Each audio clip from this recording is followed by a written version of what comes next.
Welcome to the Imperfect Dads podcast. I'm Justin. And I'm Devin.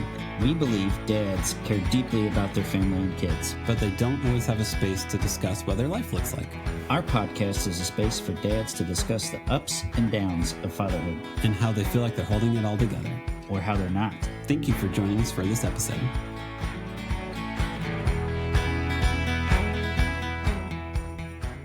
On this episode, we have on Caleb Lindsey. Caleb is the owner and head strength coach at Hybrid Strength Gym in Murfreesboro, Tennessee. We talked about his wife needing multiple eye surgeries when their daughter was born, how much of the early years of a kid you can't predict, how competitive his daughter is, and how smart his daughter is. Justin didn't make the beginning of this call and joined in later, and then we began to talk about Caleb's issues with fertility, and we talked about testosterone therapy that he did so that they could get pregnant. Caleb really emphasized how much he knows how he treats his wife and other people is how his daughter will think you should treat people. And we also talked about health in general and what he sees from running a gym. Okay, and also just like one more thing. Dad, just start the episode. Oh, my bad. Caleb, welcome to an episode. I really appreciate you wanting to come on and talk about fatherhood. Yeah, of course. Thanks for having me. Yeah, of course. First, most basic question is how many kids you got and how old are they? One girl, she's 2.5, and so far that's the one. Nice. I always feel like when your kid turns 2, it feels like you can breathe in a very different way. Like the first 2 years are so much. How do you feel like things have been different since your daughter turned 2? So my wife, after having our daughter, went through a ton of eye stuff. She had I think 8 eye surgeries over the course of like Anna's first year of life. What? Yeah, she had like 6 detached retinas, and now she's had a couple cataract surgeries. So all that while pumping, while being a new mom, while learning how to parent and keep a human alive. So 2 feels like a friggin' breeze, other than she's super independent. Everything is her way or the highway, the tantrums, all that stuff. Yep. But just from the parenting side of things, it's so much easier now that we're not having to deal with, 3 weeks of having to be face down for 23 hours a day and all of that. Yeah. So we honestly feel like 2 is a lot easier. I will just say I like wear glasses whenever I read, and I don't need glasses besides that. The thought of having multiple eye surgeries just makes me so nervous. Tell me about that journey. How did your wife just start having problems with like seeing and stuff, or like what? Tell me more of the story, because I've never heard of that many eye surgeries before. Yeah. So she's always had pretty bad eyesight. I think she's had corrective vision since she was like 10. So mine are like a negative 1.6 or 7, something like that. Astigmatism, a little bit nearsighted. Yeah. So like I can see without them, but I see clearer with them. She's like a negative 7. So she had to have them like to see her phone in front of her face. Yeah. So that was just kind of her normal eyes. And then one day I came home and she was like, something's wrong. She's like, I can't see my hand above my face. That's not good. I'm like, what do you mean? She's like, it's black. There's nothing there. Oh, okay. And so we called our eye doctor, and they immediately like sent her over to a specialist. They were like, yeah, we think something's wrong.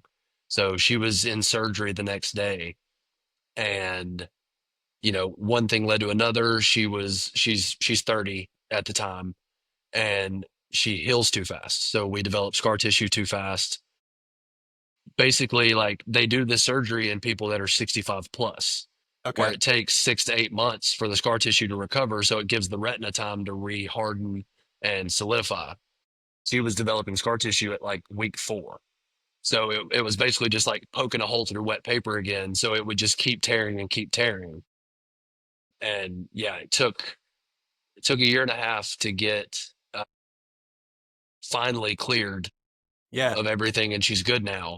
And she's lost some vision permanently in that eye, but she's kind of settled into her new normal. But yeah, our daughter that would have been 5 months old. Oh, yeah, that's little. When it first happened. Yeah. And yeah, so still like actively pumping, still doing all that. I mean, sitting in pre-op with her IV and still pumping, and me having to, take apart everything, put it up and store it for when we hopefully get home that night to, put it in the fridge or freezer or do whatever. So yeah, that was crazy. Luckily, most hospitals they're prepared to be like, hey, you need to pump, you need fridges and stuff like that. So Oh yeah, That they were always perfect with good. it. So yeah, That's good. Dude, I mean, like, I hate stuff about life like that where it's like, okay, what's your wife trying to do? See her hand in front of her face. exactly. Okay, Yep. that's Yep. not like an optional thing. It's not like a Exactly. preference. It's a definite, like, hey, I need to be able to see things that are within a foot of my face to 100%. live. Yeah. Ooh, Yeah. dude. So we kind of went through it that first year and a half, and Yeah. now I mean it's she can see great, Anna's Cool. doing great, so Yeah. it's fun right now. I mean, to some extent, I'm glad her body held off until at least like 5 months. I Yeah. mean, I still feel like it's not until like the baby turns 1 that a woman's body has even vaguely really reset physically Yeah. or Yeah. hormonally. But like, man, if that would have happened like month 2, it would have just been like I would have been very just like, what? Like, Yeah. It was it was a lot, and I mean it slowed down the progression of everything. yes. And it slowed down her ability to bond with Anna at times because she couldn't hold her. She couldn't hold her. She couldn't stand up and walk around with her. I mean, she was literally in a chair, had to keep her face down for weeks at a time. I have 3 kids. I have a 9-year-old, a 7-year-old, and a 3-year-old. And yeah, like the go-to comfort technique for a baby whenever it's screaming is to hold it against your chest and walk Yep. around and get some Yep. movement and stuff. So Yep. no, I'm sure you both dealt with some like she was probably there like, oh, what can I do to help my child right now? And you were probably like, hey, I'm just gonna walk around. I'm just gonna do the best I can in this Yeah. moment. I mean, And really, all she could do was pump. yeah, That was kind of it. And she would get through the first surgery, and she would come out of having to be face down, mm-hmm. and then it would happen again. God, So I mean, it was she had a surgery every month from January to June yeah, that's intense. in 23. Yeah, So it was a lot. that is that. I'm glad that's in the past for you guys. Us too, very much so. I always feel like like people should make like a bingo card of like what's something you experienced in the first year of having a newborn that if someone would have told you beforehand, you'd have been like, that doesn't make any sense. Why would we Exactly. do that? And Yeah. that would be high on the list of things I would never predict. Oh, for sure. Yeah. No, us either. She'd never had any inclination that she had thin retinas, that she had any chance of this happening, Yeah. and it just happened. Yep. I mean, it's just life. It's what Yeah. Yeah. happens with For it. sure. So For sure. do you guys where you live, do you have any family members that live nearby you, like So parents? no, Okay. my parents we're in Murfreesboro. My Okay. parents are about an hour and 20 minutes south. And then her parents are almost 2 hours east. Mm. So luckily, like they're close enough of like, hey, she woke up and she can't see again. We're dropping Anna at daycare and we're going to the hospital. Can you pick her up and just keep her at the house? I mean, we had to do that, I think 4 or 5 times. So they're close enough that they could be here in an emergency, but they're not right down the road. Yeah. Yeah. Yeah. Yeah, that's how I'm from Southern Indiana, like Evansville, and that's what we did for whenever we had our second and third kid. Basically, it was like, all right, cool. We're dropping the oldest off at daycare. We're going into the hospital. It's about a 2.5 hour drive for you guys. We've communicated everything to the daycare. If for some reason you guys get stuck in the middle of the road, you got to tell me, Yep. and then we'll Yep. It figure it was a out from lot of there. meeting to throw car seats in their cars and Yes. all that, or leaving them at daycare and having one of them put it in. Yeah. So yeah, Yep. it was a lot of that. And I don't know about you, but explaining to your parents who, like our parents' generation, they had car seats, but they were very different car seats. So, Yes. like, explaining to your parents who, like, my parents are in their 60s and they're pretty smart and pretty knowledgeable of stuff, but still being like, hey, so you should have 2 hooks in the back of your seat, in the middle seat. You just clip them Yeah. in there. And then Yeah. they're like, where is it in the seat? And you're like, hold on. My wife is going through a contraction. Just give me Yeah. a sec. Exactly. So I love the trying to when we had our first kid, I went down to the car to get the car seat out of the base. And that was like the only video I hadn't watched was how do you get the car seat out of the base. Yeah. So I just kept on like shaking it and being like, I know there's a button here, but I'm so tired. Where's the Yeah. button? No, for sure. So that's awesome. I'm glad your parents live close enough that Oh, they yeah. can Yeah. help in emergencies or that you guys can work something out with that. Yeah, for sure. That's awesome. So our second child had seizures whenever she was born. Oh, wow. Yeah, just like it's a thing called fifth day fits. You just have seizures for like 24 hours, then they never really repeat themselves. And Jeez. you just don't like it. You just monitor it for like a year, do all like the brain scans and all that. So there is a 3 to 4 year gap between our second kid and our Yep. third kid. Yep. Because after a year of that and having little kids, it was like, I mean, I love having kids, but I don't know if I want to go the potential of doing all this again. Yeah, and that's kind of where we're at. Yeah. I mean, we've always said that we wanted to, Yeah. and we've always said we wanted at least 2 years between them. Yep. But really, Kate lost her first year and a half of Yeah. Anna's life. So I think that kind of backed us up of thinking, and we've got to talk to eye specialists, we've got to talk to her Yeah. doctors, and like, is this even a good idea? Like, is there a risk of this happening again? Yeah. So I mean, we're still weighing those options. We haven't really decided. Nope. And like whenever your kid is that little, like everything is like you're constantly having conversations with each other where you're like, oh, I should follow up on this later. And then Yeah. you look up and it's been 3 months. Yes, exactly. And your daughter's a foot taller and Yeah. knows 50 words and dresses Yep. herself. Yeah, exactly. Yeah. And then you're like, wait, didn't we talked about having a second kid, right? Wait, was that what year was that? Did we? Yeah, exactly. Yeah. So what's your daughter like? What's her personality like? Man, she's hilarious. Yeah. She's a prankster. Fun. Always smiling, always laughing. She's super cuddly, which I love. Super athletic, anything to do with a ball or a bat or anything jumping off of the highest thing she can find. She's a daredevil. So I love it. I'll bring her up here to the gym and she'll climb up on the boxes and jump off and roll out of it and hang on the pull-up bars. Yeah, so she's a full out monkey and I love it. That's awesome. Yeah. It's so funny because I feel like until you have like a 2 or 3 year old, like people always talk about like kids have energy, they need to burn off energy. But then you yourself try to entertain a 2 year old for like an hour or two. And you're like, I love how people are like, oh, you're going to tire that kid out and they're going to take a great nap. And you're like, I think I'm the one who's going to take a great nap. That's both sets of our parents. Like if they hang out with her for a few hours, Yeah. she'll go upstairs for a nap and then we come back downstairs after we've put her down and both parents are asleep All on the done. couch. Just wore out every time. Yep. And you're like, Yeah. I get it. It makes sense. It is tiring to Oh, for sure. like, and Yeah. also like, I would imagine because like, I almost feel like you should do workouts and like work on like your core and squats and stuff because like you have to get low to the ground so much with a little kid. I'll tell you, like from a functional standpoint of what I do, it makes Yeah. my life so much easier that I do it because I have a toddler. Yep. The awkward positions I'm in daily Yeah. of like looking under the couch for something and then I just get jumped on from the couch. Yep. All that stuff, like yeah, being strong, the resiliency factor is there for sure. Yep. I'm 6'4", so and like my kids are all like less than 4 foot, and my wife is like 5'1". So yeah, I've just learned how to squat and try not to hinge Yeah. at the waist as much as Yeah. possible because Yeah. I don't want to pay for back surgeries. That's about Yeah, it. and see that's me. I'm 6'2". My wife is 6 Yeah. feet. Okay. We were both college athletes, and our daughter is 2.5 and like busting out of 4T clothes. She's bigger than all the 3-year-olds at daycare. She's in like a size 9 shoe. Yes. So anytime we say she's 2.5, everybody's like, she's 4. She's 4 at least. Like her Yeah. her and my younger cousin are, I think Ivy's 2 years older, so I think she's 4.5. They got matching pink Uggs for Christmas or purple Uggs, Yeah. and they were the same size. That's Like, unfortunate for her yeah, because she's gonna be tall. she is. And also like when your kid's that tall but that little, they go to run on a playground and the older kids think that they're the same. 100%.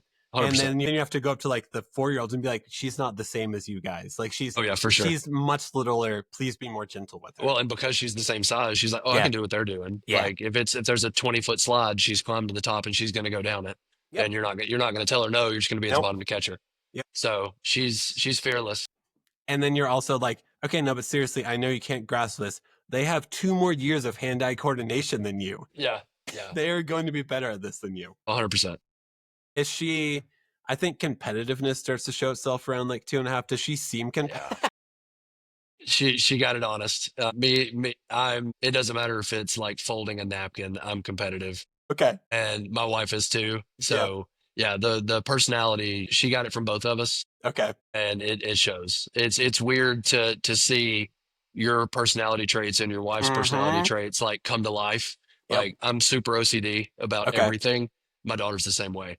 Okay. Like we were leaving daycare one day and she's in the back seat screaming bloody murder, like something stabbing her.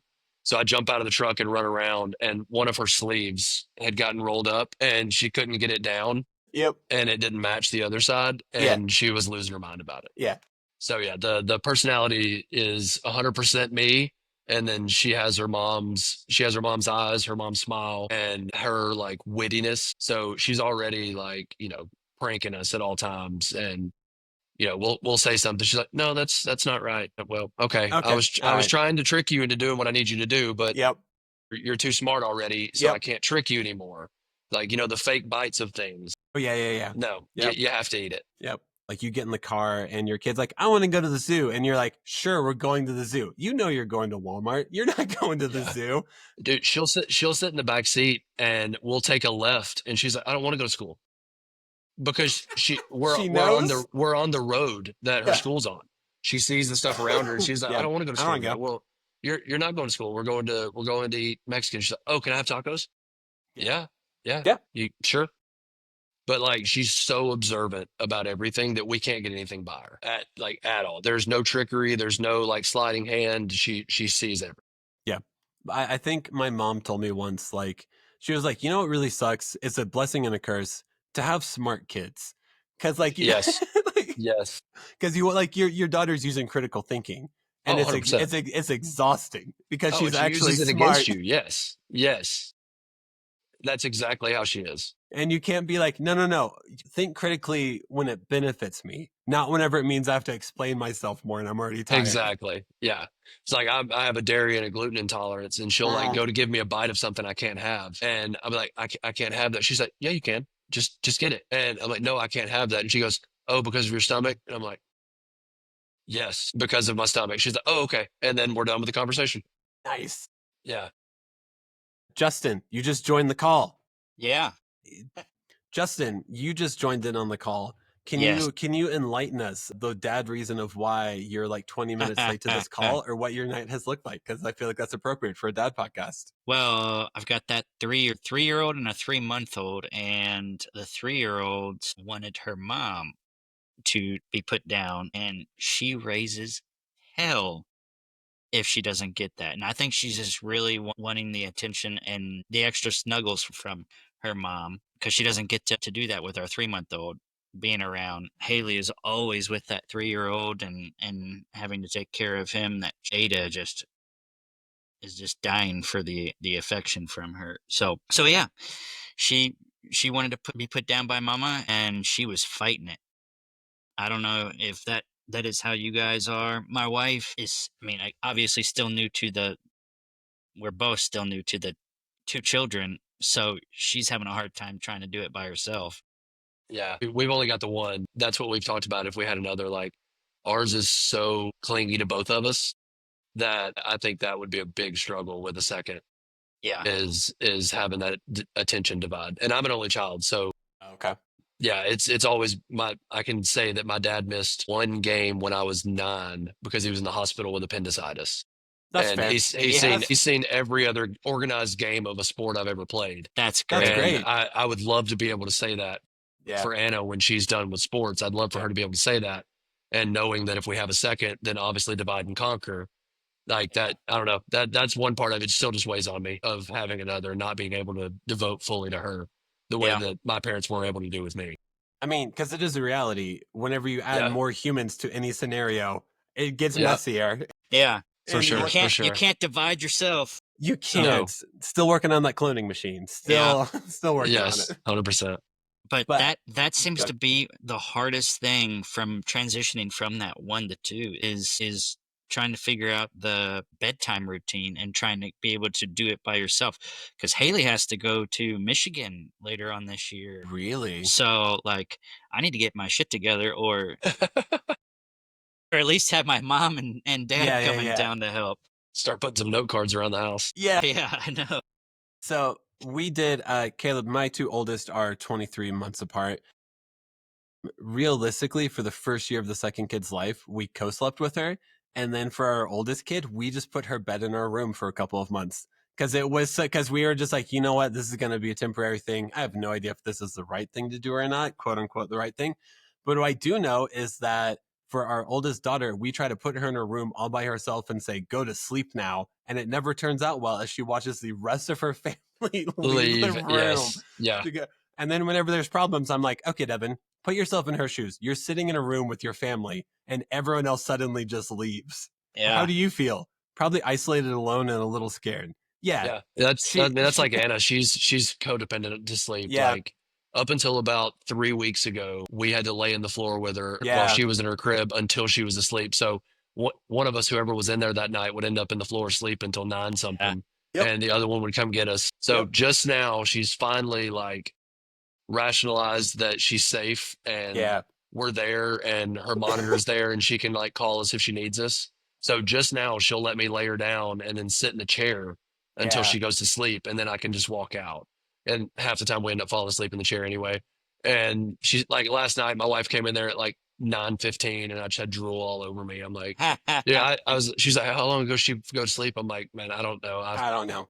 I don't even know how long I've been asleep. So, whatever. Yeah. She's asleep. That's what counts. Yeah. Yeah. And how old is Anna? 2.5. 2.5. Okay. Yeah. That's a good time. Oh yeah. She's a blast. Yeah. Yeah. Ada, my oldest and then Devin's youngest are like 5 days apart. So my oldest still has trouble sleeping fully throughout the night. We never did the co-sleeping or anything like that, but something that, and I would always fall asleep rocking her in the rocking chair. And I would not mind that at all. That was probably some of the best sleep I've had. Oh yeah, for sure. But lately she's been wanting like me to lay in bed with her until she falls asleep, which is fine. It's like, I remember my mom doing that for me when I was a kid. Yeah. Yeah. So, and I think Haley just kind of, she feels bad that she can't do it for the most part, but we're starting to navigate it and figure it out. We got lucky on that part, man. Anna slept through the night at 9 weeks old. You lucky and dog. has, other than like 4 random nights in the past 2 years, she slept through the night. So like once she's out, she's out. So that's we've been really lucky on that front. Yeah. How long does it take for you? Like with my oldest, whenever she's asleep, she's out. But like sometimes the process of her falling asleep is a whole different discussion. So so we're doing milk and jammies at 7:45. Okay. We're going upstairs and brushing hair and teeth at like 7:55. Yeah. We're sitting down in the chair by like 8:10 because we got to have the random runarounds and of course I want to run to you and catch me and all that stuff. And then the 47 stuffed animals that we need for the night are on top of us. Yep. So typically, like if we hit the chair by 8:10, now I can lay her down by like 8:30, and she's asleep by 8:45. So I mean, start to finish, it's at least an hour. And then like I'm at the gym at 5 a.m. every morning, so I'm up at 4:15. So I just run on less sleep now because I have no choice. So if I want to see my wife at all, pretty much once, it's like as soon as Anna goes to bed, we'll sit up until 9:30, 10 o'clock, and then go to bed. So I mean, 6 hours of sleep is my new normal. Yep. But it's cool. I function. But it's 6 solid hours of sleep. It is. Yeah. Hey, and you don't understand that until you have kids, how much like more than like 2 hours of unbroken sleep what it will do for you. Yep. Man, like I remember the first time she slept through the night, Kate was like 2.5 hours over on pumping because Anna didn't wake us up. And we woke up and it was light outside and we looked at each other and we're like, did you get up? Like, no. Did you? No. Okay. Be as quiet as possible and let's just let her sleep. Yep. Yeah. Like that was the first like euphoric moment of like, all right, I think we can do this. Yeah. Yeah. Pretty much. It's just a guessing game on when that transition actually happens. Oh, 100%. I remember the first time that Ada, I mean, she does sleep through the night some nights, so it's not every night that she wakes up. but I remember the first night that she did sleep through the night, and it was kind of like you. We both woke up. It was late outside. We're like, "Oh God, is she dead?" Yeah, Like, yeah, yeah, Yes, yeah, yeah, yes, yes, yeah, yes, yeah. we got yes. to go up and check on her. Oh, I 100%. Like I went up there and I'm like, okay, she's breathing. She's Yeah. alive. All Yep. right, now that I'm not having a heart attack, we're good. Yeah, Yes. yeah. Like I woke up and I was happy that I got to sleep, but then I was also petrified and Yes. terrified of like going up there and being like, "Oh shit." She's still breathing? Yeah. Yeah. Or like the first time your kid takes a nap in the afternoon and it's like a 3-hour nap and you're like, and like at like I feel like I'm good at doing something productive for like an hour and then I would be like, okay, cool, they're gonna wake up soon. And then you look up and you're like, they slept for another 2 hours. I just watched TV for like 2. I would have done. Okay, I'm glad you're sleeping. Next time, can you just tell me if you're about to take a 3-hour nap? I'll be a lot more productive. I'll like start dinner or something. Like they don't tell you. They don't ever tell you, by the way, this is going to be about 15 minutes, then I'm going to wake up screaming in your face. So, Yep. if only. So, Caleb, you, I mean, 2.5. You guys thinking about having a second, or Well, and just that's I was Yeah. talking to Devin about that. My wife had several eye surgeries starting when Anna was 5 months old, and it took a year and a half to get past them. So we'd always said, we would like to have a second, but and we'd always said probably around the time when she was 2, we would start thinking about it. But I feel like that timeline backed up with her eye stuff yeah, and just getting back to her and her being able to get back to some sense of normal and getting past all the eye stuff and making sure we were clear of it.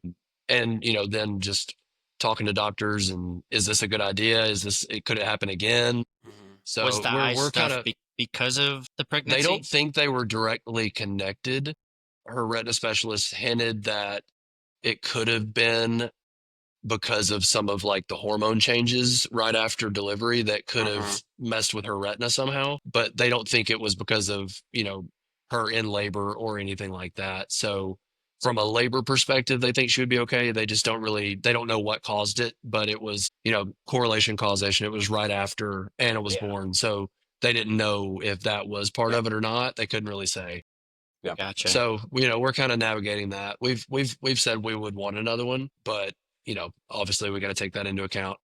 And her family has twins every third generation. It's always on. Yeah, so we're the third generation. Man, you're So taking a we gamble. dodged a bullet once. Yeah. I don't know that we'll outrun it the second time. Yeah. You might be So shooting for 2, but you might be getting 3. yeah, going from 1 to 3 would be A a lot. lot. A lot. Well, and also like with us, we had a lot of trouble getting pregnant with Anna. Mhm. I mean, it took us the better part of a year to get pregnant with her. And I mean, it was me, I was the problem. And I mean, I was doing 10 shots a week of different things for 7 months. And I'll be on 4 of them for the rest of my life. The 6 extra were the fertility drugs I was on. Okay. Yeah. So it took a lot longer than we anticipated to even get pregnant the first time. So we know full well the second that we decide we want to have another one, I'm back to 10 shots a week. Yeah. So that's another Gosh, piece of it that we have to consider. that doesn't sound Very fun. yeah, very fun at all. It's tedious. Okay. It's not. I'm used to it at this point. Yeah. It's 2 a week in my legs and 8 in my stomach. So like I'm used to it at this point because I still do 4 a week. Okay. You mind telling us what those 4 are that you have to Yeah. continue So on for the rest of your life? I'm on testosterone. Okay. That was a genetic thing. My dad got on it in his 40s. I got mine checked so I'm 30 right now. I think I was 24 because I Mhm. was having a lot of symptoms, and the range is like 200 to 1200. And for my age group, I should have been somewhere in the 8s. Okay. It was like 204. And so they were like, yeah, that's a problem. So Yeah. I've been on testosterone for about 5 years now. Okay. So I'll still do that twice a week forever. The other one is HCG, that's what goes in my stomach. I do 3 of those a week. So I do 5 a week forever. That's just to keep my natural testosterone producing with the little that did, Okay. and just to keep some of the side effects of testosterone away. Gotcha. And Okay. then if we decide to have another one, then I'll jump back on FSH, follicle stimulating hormone. And that one I'll do 4 a week in my stomach. Yeah. Jeez. I don't know a lot about testosterone. What are like, I'm assuming you can only replace that with shots. Like that's not like diet related, correct? Like that is No, like I you have mean, to do, or I know I there are legitimately know like studies. nothing. Well, So there are I'm studies. Go ahead. on Clomid. Yeah. So they started me on Clomid. That was the first thing I took. It jumped me Yeah. 12 points in 3 months. Yeah. So it did nothing for me. I went from I was down in the 100s. And they were like, You've got the testosterone of like a 70 something year old. Yep. really? So yeah, and they were like, you're pretty young. We could do the testosterone, but you are gonna have to like Caleb, you're gonna have to be on it the rest of your life if you Well, and start they've it. they've discovered now that there are ways to get off of it eventually if you want to. Okay. There are reverse things that they can do, but you will return to that natural threshold that Yeah. you had. So for you, it would be Yeah. the ones. For me, it'd be 200, and I run at about 1200 now, and I can tell you I'm not going back to 200. Yeah. If it's 2 shots in my leg a week to make sure You're I feel the good? way I do now, I Yeah. will do it forever. I'll deal with needles. I do not care. What does low testosterone feel like? Because like legitimately, I have no idea any of the So subjects. Yeah. it's different for everyone, but Okay. basic like my symptoms, man, I was exhausted. Okay. Like I was working at the time. We were living in Lebanon. I was working in Murfreesboro. So I mean, I'm making that commute twice a day to and from the gym. So I'm there. I'm at work like 12, 13 hours.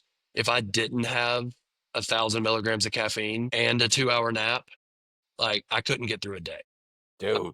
Brain fog like crazy. I was forgetting to invoice clients. I was forgetting to, schedule people. Somebody would text me, be like, "Hey, I'm at the gym. Where are you?" And I'm Yeah. like, "I didn't know you were coming today." So those were my big ones. And then also like performance wise in the gym, I didn't go through my doctor for testosterone. Doctors are weird about it. They don't Yeah. understand it and they don't really I want to do it. I didn't So either. I'll use this as a plug for the Restore Yeah. Clinic. Please do. Justin Gross. Justin, I've been with him for 5 years. He's an endocrinologist. He has all of the certifications that I do in the gym. So he understands the physiology side of it too. And when I told him, I'm like, my maxes have gone up over 100 pounds and I haven't put on a pound of muscle. And he was like, yeah, you got a problem. So he's the one that kind of got me started on all this. He's the one that handled all of my fertility drugs Okay. and Cool. handled all of that. So 100% credit Justin with us Okay. having Anna. Yeah. He's the one that made it happen. That's That's awesome. So, but yeah, Yeah, but it differs for everybody. Yeah. But those were mine.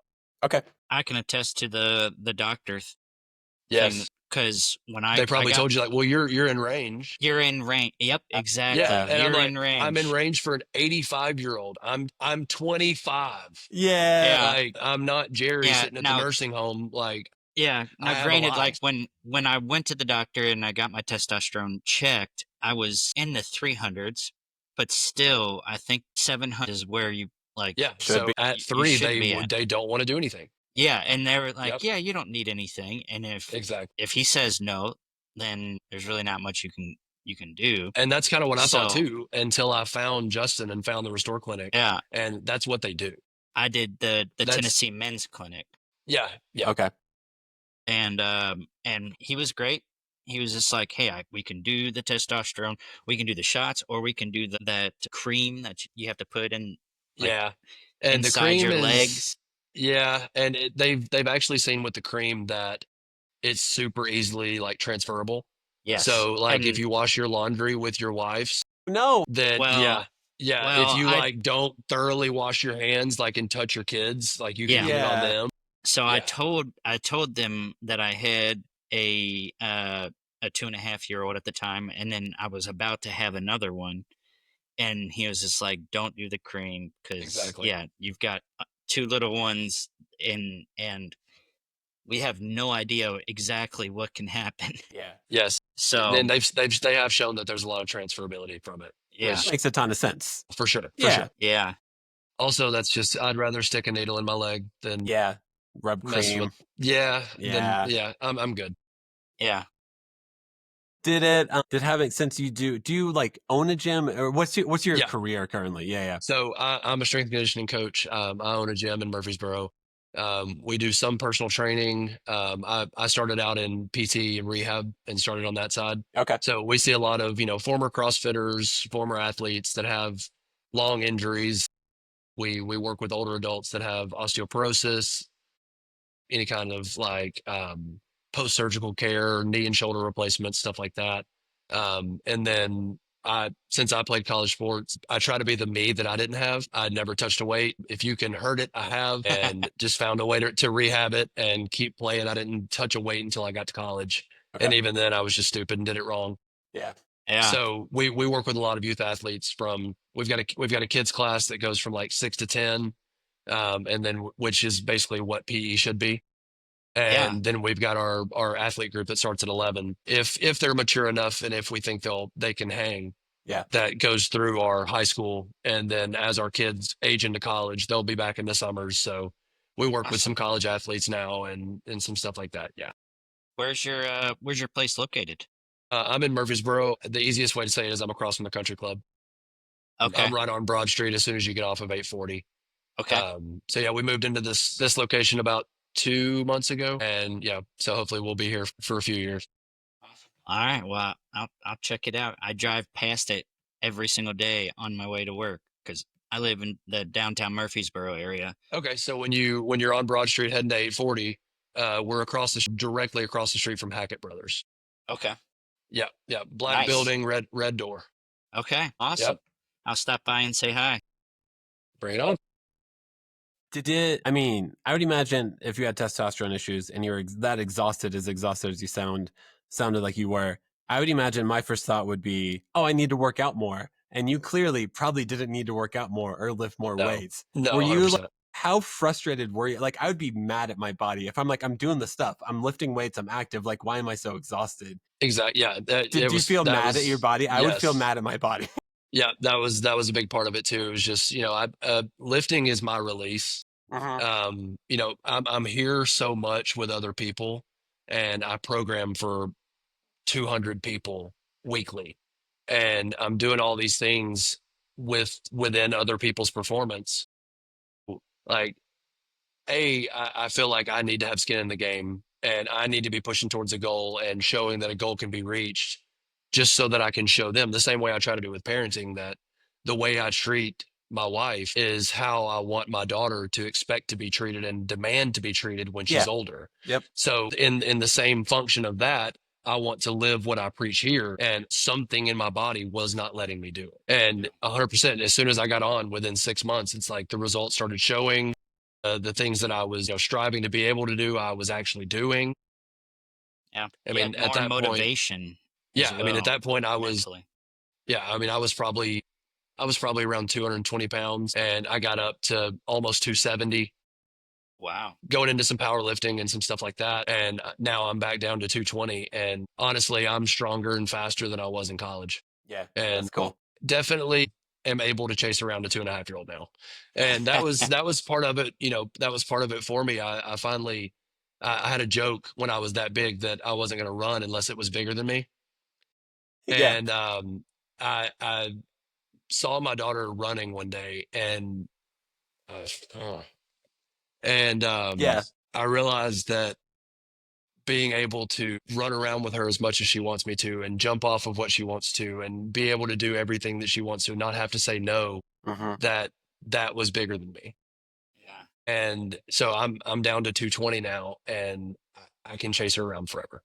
So that was one of my big mental switches as to what fitness and what performance for the adult is, it's, of course you want to look a certain way, you want to blah, blah, blah, whatever.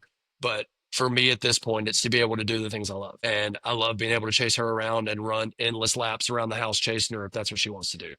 So that was bigger than what I wanted before. So it was just something I could put my mind to and do. Good for you though, man. Cause that means you looked up and you're like, if I want to be the dad that I want to actually be, I got to make some changes. Yep. And sometimes you look at that in the face and you go, I need to make some changes. And sometimes you buckle. Sometimes you're unable to. So congrats, man, for being able to figure out how to figure that out. Yeah, that's awesome, man. And for me, it was, I feel like the stress that caused my testosterone to plummet. And I don't know, owning your own gym, you probably had a lot of stress from. Very much so. Yeah. Yeah. I mean, in my job, operations manager and a partner for a landscape company. So I have like 100 Logistical nightmares left and right. Yeah. 100 Yeah. employees having to deal with 100 employees, then all the logistical nightmares, and then the 200, 300 clients that are constantly not happy. And don't know that and office hours are a thing. yeah, Yeah. exactly. So Oh, yeah. I feel like when I took this position as 10 years, it just kept dropping and dropping and dropping. And Yep. finally, I Yep. was just like, if I'm going to be able to run around with Ada and have the energy and the motivation, then I have to do something about it. Yep.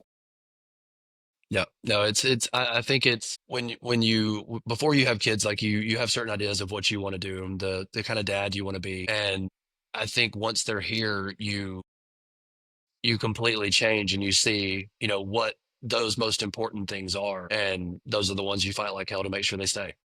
So, the way I treat her mom and the way that I talk to her and the things I don't say to her because I don't want her to think about herself and the confidence that I want her to grow up with and the resiliency I want her to grow up with. I want to know for a fact that at least at a bare minimum, that if a boy is brave enough to come to my house to spend time with her and to meet us and to want to be a part of our lives, that he's at least got thick enough skin to have gotten through. Yeah. So and that's something that I'm adamant about in the way that I treat my wife, the way I speak to her, the thing that's being willing to help out around the house. Like there's not her jobs and my jobs. It's our house and it's what we do. Yep. If it's changing diapers, if it's cleaning up puke, if it's cooking dinner if I need to, if it's washing dishes, like laundry, whatever. Yeah. There are no roles with any of that. It's who can do it when they have time to. That's stuff that I want her to see and want to find in someone rather than, you see so many these statistics and all these things of girls that grow up without a father figure and all of the issues that they run into later in life because of. I 100% want to make sure that she is not one of those and knows that at any time, at any point, I'll drop anything I have to be there to do the smallest things for her. So I want her to be able to seek that in someone later in life that can bridge that gap between me. Yeah, I feel like there is a high percentage, and I don't know right off the top of my head, but a high percentage of girls that have not had a father figure or a, a father figure that was abusive, that their relationships were usually not strong and constantly a revolving door. So yeah, that's great, man. I mean, I hope every dad would want something like that for their daughter. Yeah. Well, I mean, it would have been the same if we had a son. He would see the way I Yeah. treat his mother and know that that is the way he is supposed to treat anyone he is ever with that respect and with that unconditional love and be that for her the way that I am for his mom. That would be it would be the same side of the coin. Yeah. And I mean, it sounds like what you're also teaching your daughter through your actions that like your home sounds like a place in which everyone is there to help out. And it's like you guys are in this together. Like it's not 100%. like Yeah. it's not like you get home, dinner needs to be on the table. Like any of those old tropes of like a family No. don't exist. And that's really Where's my food? Yeah, exactly. It's really helpful though, because Yeah. like I do think you have a child. It seems like because of all your wife's eye surgeries, you like you had to help in a lot of ways that you probably didn't predict that you needed to. Oh yeah. I mean, And just because of her situation. I mean, Yeah. I was the primary caregiver for Anna. Yep. And Kate had to exclusively pump. She couldn't breastfeed, so I mean, every bottle was me, every cleaning, every changing, every bath. I mean, for a big chunk of time was me, on top of taking care of my wife and making sure that she was fine and making sure she had what she needed and she was comfortable. Yep. So Yeah. that's all stuff that was non-negotiable to me. And it wasn't like we need to hire somebody to come in here because I'm not doing this crap. It was it's me and her against the world, and it was from the start. And this is the world, so it's me against the world right now. Yes. And I think I'm a stay-at-home dad. So I stay home with my 3-year-old son, and I've got the 2 older ones in school. And I do think a characteristic that is not commonly associated with men is to be nurturing or to be a caretaker. So like that sounds like you knew their opportunity, like you saw the opportunities ahead of you to, I feel like to me, the best definition for like masculinity, what being a man is and all of that is you look at your family and you look at them and go, what's the best way for me to show you guys love? What is the love that you guys need to receive right now? And how do I meet that need? Because that's to me is like, that's a man who is willing to put aside their ego and what their comfort level is in order to show his wife and his kids love. That's a man. That's masculinity to me. Yeah. And that's what I want her to be able to see, is that there is no job that I'm unwilling to do because I'm dad. It doesn't matter. Yep. That's awesome. Does she like to come to the gym with you at all? Yeah, she loves it. That's what I was telling you, man. She's fearless. She'll climb up on, I've got videos on my Instagram of her that she'll climb up on the sleds and jump off, and she'll climb up on boxes and jump off. She wants to hang from the pull-up bars. That's awesome. She loves coming up here when the high school kids are here and just watching them do their stuff. She loves it. And we've got a garage gym at home, so she'll go out there with me and my wife sometimes. And she loves to play around on the equipment. And that's another thing that I want to be a part of her life. And from a young age, realize that we take care of what we put in our body. We respect our body. Mm-hmm. We keep ourselves healthy, and not just, for vanity, but also for our own protection. Yeah. I want her to be able to be strong enough to protect herself if she needs to be. I want her to be confident enough in herself that she doesn't run into a lot of these image issues that I see in a lot of women and a lot of girls. And I want her to have that outlet if that's something she wants to, if she has a rough day, if she has something going on, if she can, put her headphones in, lock in for an hour and do something that's going to be for the betterment of her body. Yeah. That's something I want her to be able to know and have the knowledge of how to do. Just to be healthy. Yeah. Right there. I mean, especially with so many kids being obese and not over 50%. I think over 50% of Americans are overweight, and 1 in 3 kids at this point, I think it's 1 in 3 kids are diabetic or pre-diabetic. Yeah. That's the number that scares me more than being overweight. The diabetic numbers are scarier to me than anything. And a lot of that to me is just laziness and negligence. Yep. And it's also not their fault. I think it's generational. I think, they grew up being cooked for a certain way and certain activity levels, and that's what they're okay with. And I'm just not. Meanwhile, my daughter, she's, like I said, she's 2.5. I think for dinner last night, she ate an entire 8-ounce chicken breast. Oh, and wow. She ate and so the way that we do it, I'm at the gym with an athlete group until like 7:15. Uh-huh. So I don't get home at night until 7:30ish. So they've already eaten, and she's upstairs in the bath, and then I come in and heat up my dinner. So the other night I come home and my wife had made like a sheet pan of veggies, a big bacon dish of veggies, and chicken breast, right? Yeah. So I come in and there's like 2 carrots, 3 pieces of zucchini, and a little bit of onion, and then my chicken breast. And she was like, she just kept eating. She was like, she ate like 3 plates of just veggies and an entire chicken breast. Good and I was for like, you, man. I'm not mad impressive. at it. Yeah. Good for you. And My it's crazy. kid Like is people so ask us, picky.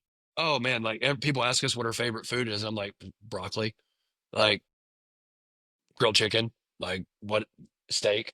That's awesome. Yeah. She'll eat anything. I would love for Ada to actually eat meat. She does not. Oh, and I'm sure we'll hit a stage where she just doesn't want to anymore. Yeah. But we're gonna ride the high right now. If we put it in front of her, she's gonna smash it.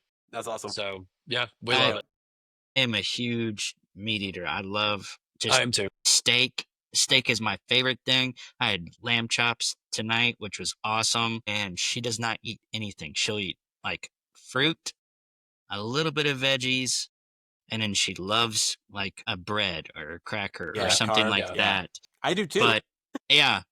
But because she's not getting that protein, we have to do a high protein and vitamin shake, and she loves that. It's like a chocolate, and I tasted it. It actually tastes pretty good.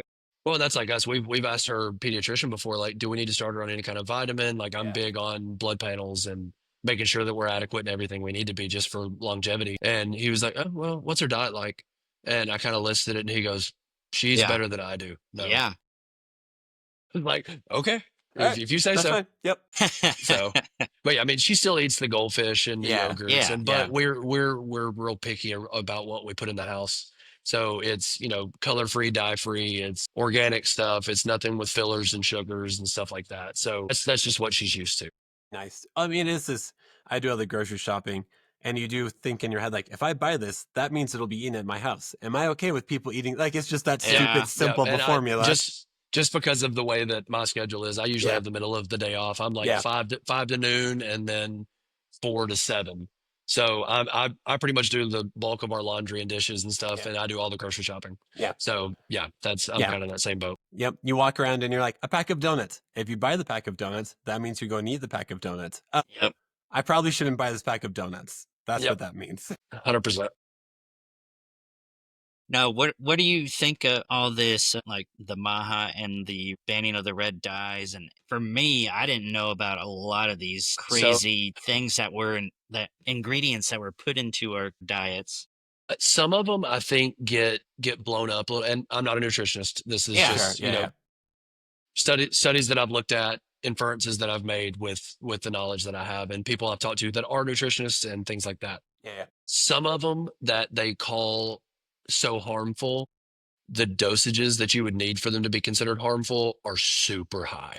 Like it's like, oh, you don't need to have artificial sweeteners in that Coke or that Coke Zero. I would have to have 742 of them in 24 hours to have a side effect. Jeez. But I will say this, just anecdotally, I have had clients that have had kids that have rage issues, outburst issues, I've heard things about like that when they take red dyes out of their diet, the kids completely change and they don't have the issues. And sugar is 100%. Oh, and my daughter, we notice clearly with when she's at daycare and they have a party or something and she has some sugary stuff like that we don't normally have at home. She's a different kid. She 100%. She has more outbursts. Yep. She's less coherent as far as cognitively understanding us. Like at 2.5, she has full sentences, conversations back and forth with us. Like there's logic going on between us. And if she comes home and she's had a ton of sugar, like all that's out the window and we backtrack. So that stuff I 100% believe in and see a sharp difference in. Well, and just from a like health and addiction perspective, there was a documentary, I think it was on Netflix, called What the Health. And they broke down the addiction science of like General Mills and some of these other companies and like the compound and the right mixture of sugary or sweet, how much sugar was good enough that it tasted good, but it was addictive enough that you wanted it again and stuff like that. So, I mean, then you get into addictive personalities and addictive eating and things like that. And I mean, that goes into adulthood and that goes into, far worse things than a Rice Krispie treat. And so I think there's definitely a correlation between what we put in our bodies and what we want out of them. And I think it's clear by just, go anywhere in town and just look at people and look at what we've been eating for years and what we've put in our bodies and what we've said is okay. And look at 50 years ago and just look at the differences. I mean, it's to me, it's night and day. We're seeing chronic diseases at much younger ages. There are people in their 30s getting diagnosed with early onset dementia. That's insane. You've got people in their 30s dying of heart attacks with no family history. Just I think you had mentioned PE before. Just the PE in schools has drastically changed. I remember it's having to do push-ups and sit-ups and pull-ups and chin-ups and the presidential fitness test and all of that. And I mean, I don't think they have any of that anymore. No, we get kids here that they play a sport, they're good at their sport, they're 12 years old, they can't skip, they can't hang from a pull-up bar, they don't know what a body weight squat is, they can't do a single push-up. So then from my side of things, my soapbox is, you're playing year round. You're playing more than professional athletes play with no physical literacy, no physical competence. And then we wonder why every kid has an elbow or a shoulder injury. So just like with the standard adult, what we put in is what we're getting out, and what we've taken out and what we've, from an education standpoint of telling people what healthy looks like and what it should be, we're reaping the benefits or the downsides of that now with this generation that we're seeing coming through, where people are, it's not uncommon for people to be over 300 pounds. Wish I could say that I am eating healthy and correctly right now, but I'm in the stage of so tired. I went back to Well, hear me out. I went back to putting the Swiss Miss dark chocolate mix No, back into my Justin. cereals. So at least it's not the Cocoa No. Pebbles like it was. Justin, can you But please explain it's to Caleb? strawberry. It's strawberry checks. So at least that's a bit healthy. But That's so a flavor bomb. back in the day, I used to take Cocoa Pebbles. I would take 2 packets of Swiss Miss, Hot chocolate. the hot chocolate. It had to With be dark chocolate. with marshmallows or not marshmallows? No marshmallows. Okay, no that's marshmallows. good. That's good. I would dump that in with the Cocoa Pebbles. Then I would take dark chocolate syrup, Hershey syrup, and do that, and then just eat the bowl of cereal. That's a lot. Yeah, I'm surprised I don't have That's a lot. diabetes. I am surprised I do not have diabetes at this point. That's just diabetes in a That's a bowl. lot. That is diabetes in a bowl. But That is. but Hey, my but mom if it's brought, good and it is what it is sometimes. It had to be delicious. when my mom came to visit, she brought the daggone Swiss Miss chocolate, and I was just like, Wait, I was at like 3:00 in the morning. I was like, Justin, I'm gonna try this. are you telling me? Okay, so I always assumed, like whenever you're a kid and you're at like the restaurant and you do like a suicide, you mix like Mountain Dew and Pepsi and all the things. I assumed this was like something in high school where you just started throwing sugar into a bowl and eating it. That now makes it sound like this is a family curse that's been put upon you. I did not eat like that. I ate cereal. That was a lot of cereal as a kid. But as far as like that sugar bomb of like all 3 of those ingredients, it was literally like 10 years ago when I started doing that. Stress eating. And it's a real thing. It's a real thing. And then with the Q-Tiapin that I'm on right now, that stuff that makes me have the munchies constantly. So like eating all the time, snacking, not necessarily like gorging myself with the meals, but I'm constantly catching myself snacking. Yep. Yeah, you do a better job. Whatever. You're good, Justin. You're surviving. You're keeping kids alive. You're keeping yourself alive. That is You're true. good, man. All right. Yeah. And I will say, like, in the stage of life, it's freaking hard. Like, It is. I have it easier that I'm in the gym every day, so I have time to schedule for myself.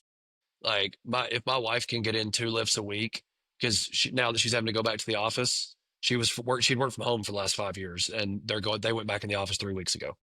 So, I mean, she's up at 4:15 to get a lift in, and then has to drive to Nashville, then has to come back home. And, if Anna doesn't go to bed until 9 and we don't get to bed until 10, she needs a lot more sleep than I do. So that scratches the next day. Yep. So we take advantage of those weekend naps to try to, stay active and get her the session she needs to get in. And then if she has a morning where she can get up and get out there, great.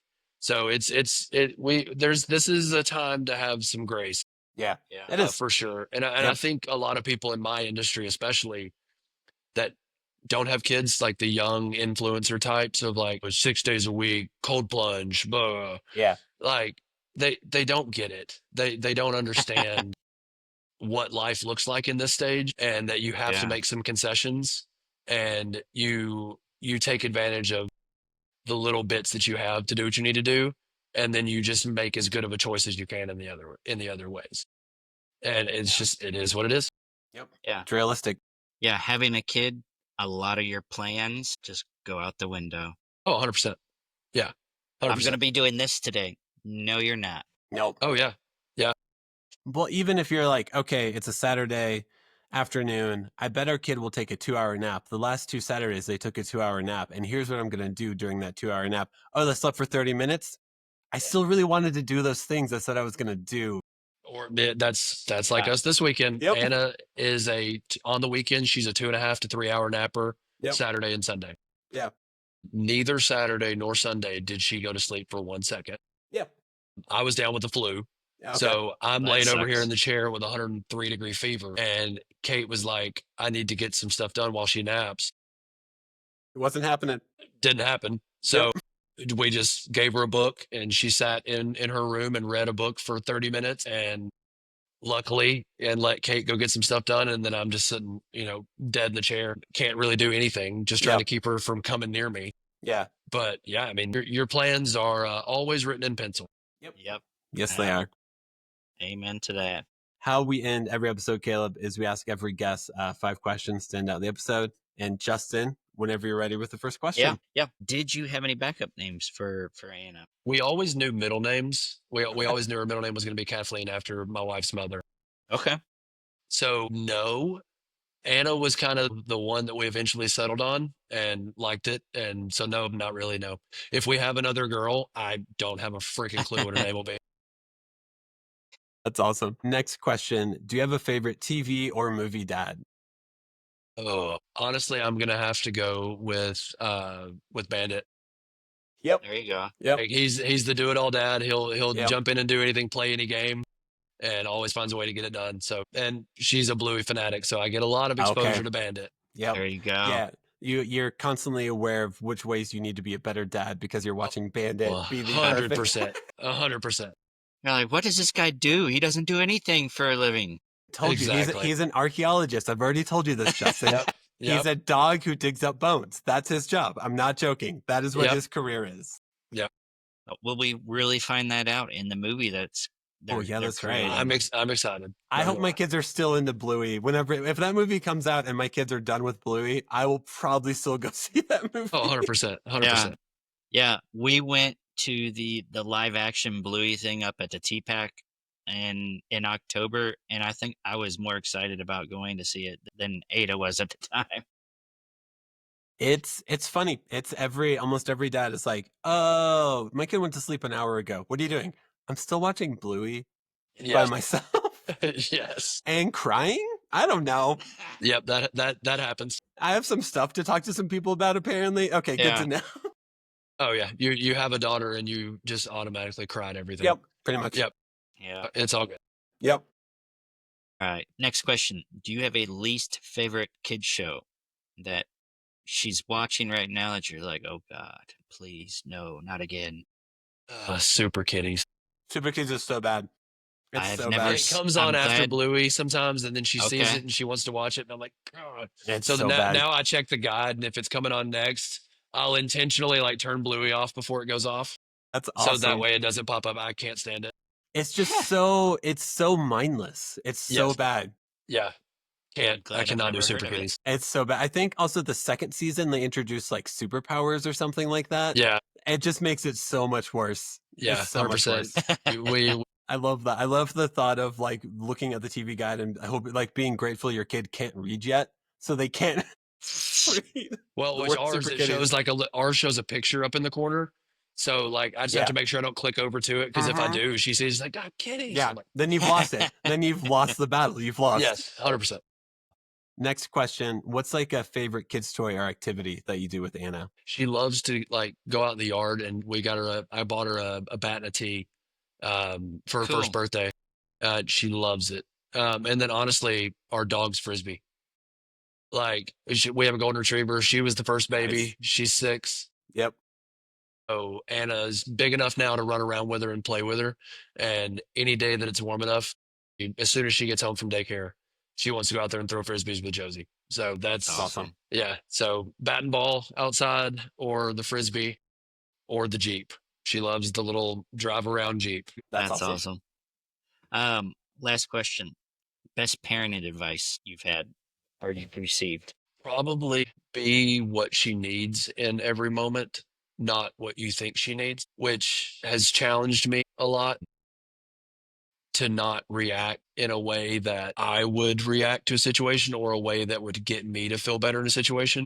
And to critically understand her and know how she thinks and how she processes and find a way to meet her with that to help her, through a situation, to understand a situation, something like that. I think that's definitely been one of the most impactful for sure. And then also just the standards that I hold for myself, the way I treat her, the way I treat my wife. That's, to me, that is one of the ultimate callings of a father in a daughter's life, is to be that role model and that example. And that, to me, that's my light that I look at every day, that I'm called for something higher, and it's for her and to help her to grow and to develop the way that she needs to, and to be able to live the life that she wants to live and the life she deserves. Yeah. That's awesome. The last thing we always end an episode with is just moment for self-promotion. So if you want to promote like your Instagram, your gym, if you want to learn more about you, anything like that, just some like, where's your gym at? Name of your gym, all that good stuff. Yeah. So it's Hybrid Strength and Performance. We're at 1727 Northwest Broad Street in Murfreesboro. Instagram for the gym is Hybrid Strength 615. And then my personal, which is, some of me lifting, some pictures of Anna, some videos of her running around the gym like crazy, is Caleb_Hybrid Strength. So yeah, that's pretty much the easiest ways to find us. Yeah. So just sharing a lot of our kids, what they do, what they accomplish, and then sharing a lot of just my life and my daughter and what we do. Yeah, that's awesome. That's awesome. And just thank you for your time and how much you clearly love your wife and your daughter and the ways in which you're trying to show and express that every day. Yeah, I appreciate it, guys. Yeah, man. Yeah. And both of you get some sleep. It's like it's way past both your bedtimes. So it is. Yeah. That 5 a.m. group is getting grouchy, man. Yep, yeah, you're just gonna go ahead and pull up a cot in the back and fall asleep at the gym, right? That's what you're gonna do. Yeah, 100%. So sweet. I'll be in contact. I'll see both you guys later. All right. All right, man. Appreciate you, Caleb. Thanks, guys. Appreciate it. Thank you for listening to the episode. Make sure to follow us on Instagram at The Imperfect Dads Podcast. And make sure to subscribe and rate us 5 stars wherever you listen to us. The music is provided by the Wildfeathers. And all episodes are produced and edited by me. Make sure to tune in Mondays for new episodes.